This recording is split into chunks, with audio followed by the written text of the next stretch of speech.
Hi, this is Kevin Trainer, and welcome to my briefing for Chapter 7 of the Pinkham book, Django Unleashed. And Chapter 7 is called Allowing User Input with Forms. So, this is the first of three chapters that we cover together in my class that has to do with introducing forms, explaining how they interact with models, and explaining how they interact with templates. And if I have a reason why I want to cover all three of these at once, it's because I want to get you working on enough things that when we build something, we can test it. Okay, one of the things that I think that Mr. Pinkham does that I'd like to be different is that he'll get you all the way through a chapter and you don't really have much to test at the end of it. And untested code is pretty much garbage as far as I'm concerned. So we're going to, in terms of the work that we're working on, we're going to do a tutorial based on our Easy University. And we're going to break it up into three parts, but each of those is going to be fully testable. So with that in mind, you definitely don't want to put a lot of time into typing in the code from chapters 7, 8, and 9. You do want to copy it. And to the extent that you can find a way to test it at the end of the chapter, you can certainly try your best. But the coding that we're going to do on Easy University is going to be more of your hands-on activity, and it's going to have testing pretty well built in. He begins the chapter by talking about forms and form capabilities as being important to Web 2.0. And Web 2.0 refer to websites for users that allow user input and interaction. And certainly websites allowed for user input and interaction well before Web 2.0. So the example that Pinkham is using in the textbook, being a blog with commenting, is very Web 2.0. But the example that we're building in my course, Easy University, which is a business record-keeping application, is very much Web 1.0. Okay, so and yet it's important to have a tool like the Django framework to be able to do it in a kind of a more modern way than people did it in the early web days. Okay, so let's look through what's here. Forms are kind of interesting. They're kind of interesting animals, and Pinkham goes out of his way to try to explain them well. Okay, forms are an internal capability of Django that allow us to communicate between the view and the template. Okay, so on the outbound side, we have things from the view that we would like to be able to display. Typically, we want to display them so that somebody can either fill in a form or they can take the data that's already in a form and they can make changes and commit to the changes.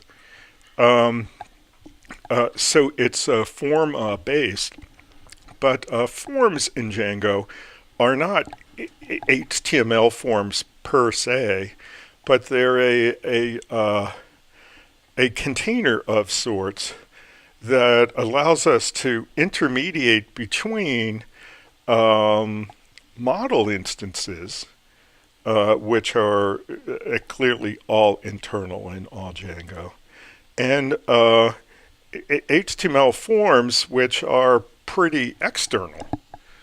Okay, and I would kind of say, here's the metaphor that I would like to use for forms. We need forms when we want to take things from the model and we want to render them in an HTML form so that we can add, change, or delete them. Okay. And why haven't we been using forms so far?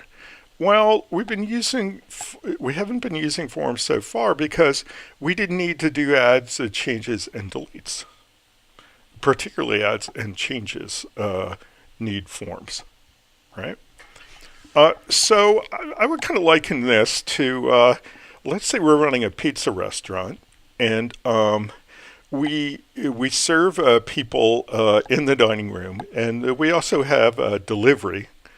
Okay, and so if we're serving them in the dining room, we just take the pizza from the kitchen and we walk it in to the dining room on the tray, and we put it down and we say, enjoy. Okay, so we can do it pretty directly. Whereas if we're going to send it for delivery, we typically put it in a box, and sometimes we put that box in a warmer, and then we put the warmer and the box with the driver into the car, and we send them out to the customer where they eventually hand over the pizza and they say, enjoy. Okay, so what we've been doing so far with our two pages that we created already for each of the model classes. We did the list and then we did the detail. They're all very direct. It's like the customers who are eating in the restaurant. We don't need any intermediation because we don't need to get it out to the home customer. And the work that we're going to do particularly with creating new instances and changing them or modifying them is kind of akin to the delivered pizza. Okay, we have to be able to take the information from the model, and we need to be able to display it in a way that people can type the data in, we're able to validate it, we're able to do all that kind of stuff. So you can think of the form as a handy container that we need for adds and changes, but we don't particularly need for the list and the detail. And the delete doesn't really use forms in quite the same way, but it does use forms. Okay. So, having said that, the other thing that they talk about is these forms seem like they can be kind of complex. Okay. But they typically, if we create them the way we're going to do, we typically have a field on the form for each of the fields that we have in the model. Okay, with the exception that a lot of times we don't have the primary key. why don't we have the primary key there? Well, a lot of times the primary key is automatically added. In fact, our primary keys in Easy University are automatically added. And so we don't want people messing with them. All right, so we don't show them to them. But apart from that, we want to show all the fields, and that's what these things do. So we typically have a field in the form for each of the fields that's in the model. Then the question is, what state can the form be in? Okay, and it's easy to think in a really complex way of, a form can be in this state or that state. What Pinkham wants to emphasize is the fact is there's only so many possible states for a form. Okay, and he likes to go back to a computer science phenomenon. These things called finite state machines, or finite state automata. And these are things that by definition can only be in one state or the other. And you can take some pretty complex concepts and really narrow them down, right? The example that I like to use is, let's say you have a combination lock that you want to use on your locker at the gym at the university. And it's a typical high school locker lock. You've got 3 parts of the combination, right? And so you can really think of it being kind of an infinite number of states, but the fact is only a couple are relevant. One is can be that it's completely reset. You haven't tried to open it yet. The next is you've got one of the numbers in. The next is you've got 2 of the numbers in. The next is you've got all 3 of the numbers in. And the next is you've been able to pull it open. Okay, now there's all kinds of weird combinations of other states, but they're not really relevant. Okay, and so you can take that kind of thinking to something that looks like it's pretty complex, like a combination lock, and then say, oh, you know what? There's only a few states that this thing has that we really care about. Well, that's what he's trying to say with forms. And what he does say with forms here is that the states that are important are this. Is the form bound? Okay, and the forms that we're going to use are model forms, so they're bound to a model instance. So is it associated with the model instance yet? Okay. If it's not associated with a model instance, you can't get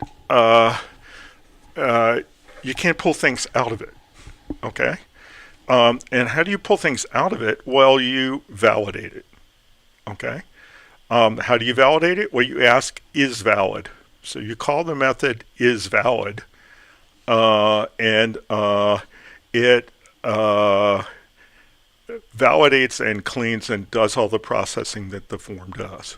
Okay, so if a form is not bound to a model instance object, well, it can never be valid.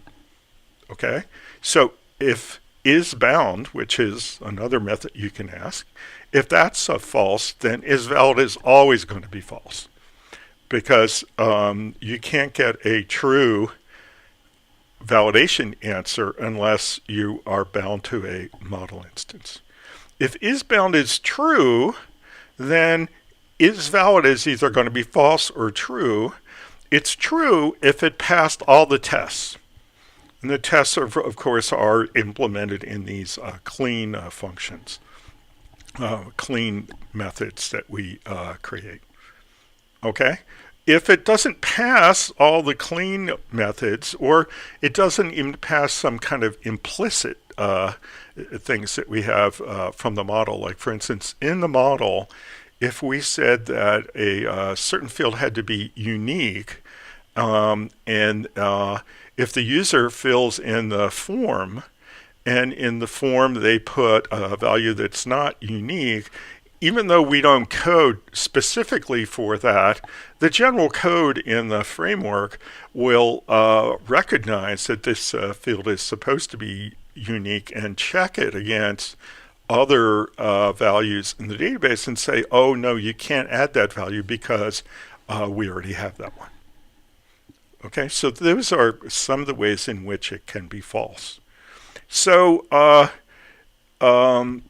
for computer scientists, saying that this is, you can think of this as a finite state machine is like really simplifying. For a person on the street, it's perhaps complicating. But the idea here is we're trying to say there are not too many states this thing can be in. Either you've bound it to a model instance, or you haven't. Okay, and if you have, and then you call is valid, you validate it, then it either passes or it doesn't. And if it's not bound, by implication, it never passes. Okay? So that's all of that stuff. Now,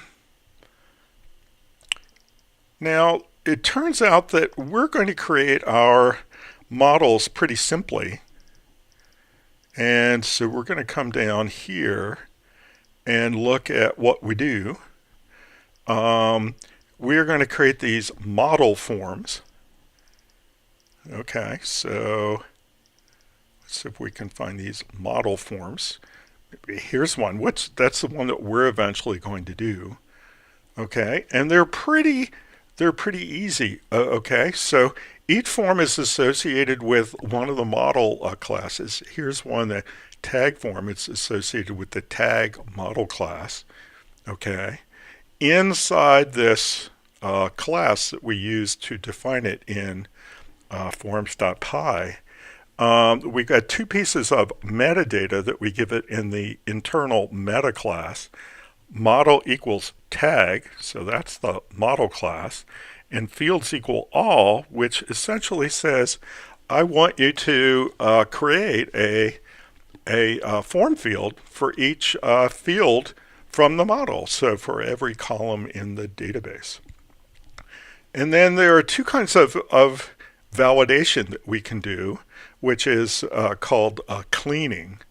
And one is field by field. So if you want to clean the name field, then you have a method called clean name. If you want to clean the slug field, you have one called clean slug. Okay. And if it turns out that you can detect invalid data, okay, in your clean, you can raise validation error. Okay. Now it turns out in Easy University, we're not going to raise validation errors, at least not quite yet. But this cleaning is really cleaning and validation. Okay. And what we do is we return the clean values. If we raise the validation area, we just bomb out. Okay, this tells it that it's invalid. Okay, if we just return this self-cleaned data named lower, well, what we're doing is we're taking the data that the form found in the HTML form, and we are manipulating it a little bit. He wants his fields to be all lowercase. Okay. So even though these are called clean methods, they are clean and validate because we can raise validation errors. The other thing is that there is a method that we can create called clean that will do cross-field validation. Okay, and we don't have an example of that here, but that's not too hard to figure out. Okay. So the models are not too hard to create, right? Um,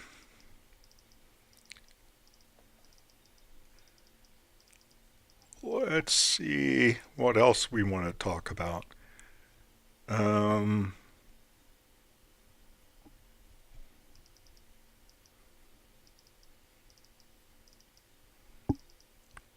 he does talk about things like help text.